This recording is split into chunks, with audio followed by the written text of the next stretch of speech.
Hello future doctors. તો આજના આ વિડીયોમાં આપણે વાત કરીશું કે જો તમારે ગુજરાતમાં મેડિકલ કોલેજમાં એડમિશનમાં પાર્ટિસિપેટ અથવા મેડિકલ કોલેજમાં એડમિશન લેવું હોય ગુજરાતની, તો તમારે કેટલો એક્સપેક્ટેડ સ્કોર જોશે તેના વિશે આ વિડીયોમાં વાત કરીશું. તો ચાલો વિડીયો શરૂ કરીએ. તો આ વર્ષે તમારું મેડિકલ કોલેજનું કટ ઓફ ખૂબ જ અનએક્સપેક્ટેડ ગણી શકાય, કારણ કે દર વર્ષે તમારે મેડિકલ કોલેજનું કટ ઓફ હોય છે તે મુજબ નથી આ વખતે.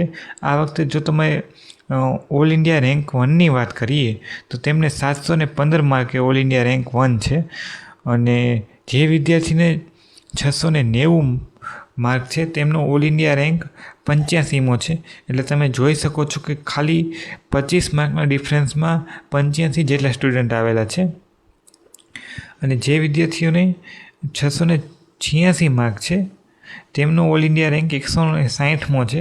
એટલે 4 માર્કના તફાવતમાં અંદાજિત 80 જેટલા સ્ટુડન્ટ આવેલા છે. 75થી 80 જેટલા સ્ટુડન્ટો ફક્ત 4 માર્કના ડિફરન્સમાં આવેલા છે. એટલે તમે આ વર્ષે માર્ક પરથી ડિસાઇડ ન કરી શકો કે તમારે ગુજરાતમાં કઈ કોલેજમાં એડમિશન મળશે. ગવર્મેન્ટ માર્ક મળશે કે જીમસમાં મળશે કે પછી પ્રાઇવેટ મેડિકલ કોલેજમાં એડમિશન મળશે. તેના માટે તમારે ઓલ ઇન્ડિયા રેન્ક પરથી જ એડમિશનનું ચાન્સીસ વધે છે. તો આપણે ઓલ ઇન્ડિયા રેન્ક અને માર્ક બંને પરથી આ વિડીયોમાં તમને જણાવીશ. તો તમે આગળ પણ જોઈ શકો છો કે જે વિદ્યાર્થીને 684 માર્ક છે તેમને 215મો રેન્ક છે. જે વિદ્યાર્થીને 569 રેન્ક છે તેમનો 24,156મો રેન્ક છે. એટલે તમે જોઈ શકો છો કે 600+ વિદ્યાર્થીઓની સંખ્યા ખૂબ ઓછી છે, પરંતુ તમે 541+ માર્કવાળાને 44,000 જેટલો રેન્ક છે. જો આપણે ગુજરાતની વાત કરીએ તો તમારી category wise closing cut off કેટલું રહેશે ગુજરાત માટે, તો તેના વિશે વાત કરીએ.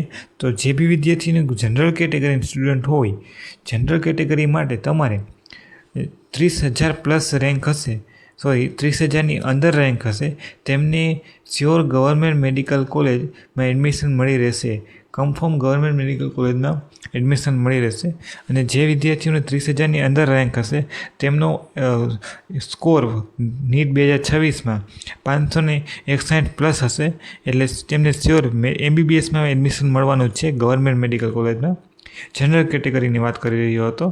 હવે તમે OBC કેટેગરીની વાત કરીએ તો તેમને 559+ માર્ક જોશે ગવર્મેન્ટ મેડિકલ કોલેજમાં એડમિશન લેવા માટે. EWSને પણ સેમ 559 જેટલામાં સ્કોર જોશે. SC કેટેગરીને પણ 460+ જેટલો સ્કોર જોશે સારી એવી ગવર્મેન્ટ મેડિકલ કોલેજમાં એડમિશન લેવા માટે. અને ST કેટેગરીને 484+ માર્ક જોશે, અને તે સારી એવી મેડિકલ કોલેજમાં ST કેટેગરીના સ્ટુડન્ટ એડમિશન મેળવી શકે 448+ માર્ક હશે. તો જો તમારે આ મુજબના માર્ક છે તો તમને જે બી કેટેગરી સ્ટુડન્ટ હોય તો તમને શ્યોર MBBS કોલેજમાં એડમિશન મળવા પાત્ર છે.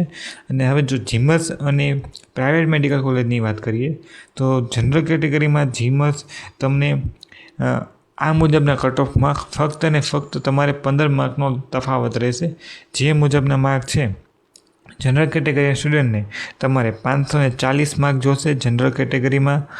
OBC માટે તમારે OBC અને EWSને બંનેને સેમ તમારે 535 માર્કની આજુબાજુ જોશે જીમસ મેડિકલ કોલેજ માટે.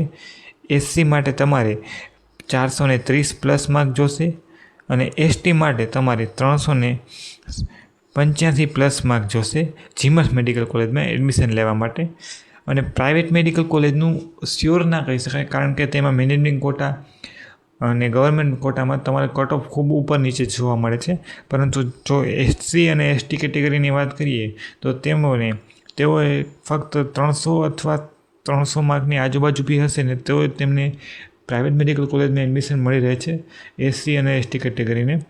જનરલ કેટેગરી માટે તમારે 450+ પ્રાઇવેટ મેડિકલ કોલેજમાં એડમિશન લેવા માટે જોશે. 450+ માર્ક જોશે પ્રાઇવેટ માટે જનરલ કેટેગરીમાં.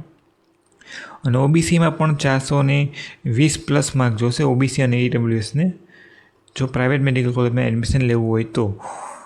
અને જો જે બી વિદ્યાર્થીઓ આગલા વર્ષે એક્ઝામ આપવાના છે તો તેઓએ તમે આ વિડીયો જોતા હોય તો જરૂરથી સાવચેત રહેજો, કારણ કે તમે નીટનું અનએક્સપેક્ટેડ કટ ઓફ ગણી શકો છો અને દર વર્ષે ફિક્સ રહેતું નથી. એટલા માટે તમે જેમ વધારે મહેનત કરશો તેમ તમારે વધુ સ્કોર બનશે અને શ્યોર તમને મેડિકલ કોલેજમાં એડમિશન મળવાના ચાન્સ વધે છે. જો તમને કોઈ પણ પ્રકારનો પ્રશ્ન હોય તો જરૂરથી કોમેન્ટમાં જણાવજો. અમે તમને મદદ કરવાની પૂરી કોશિશ કરશું. આવા જ પ્રકારના વિડીયો જોવા માટે અમારી ચેનલ સાથે જોડાયેલા રહેજો. Thank you for the watching. Thank you.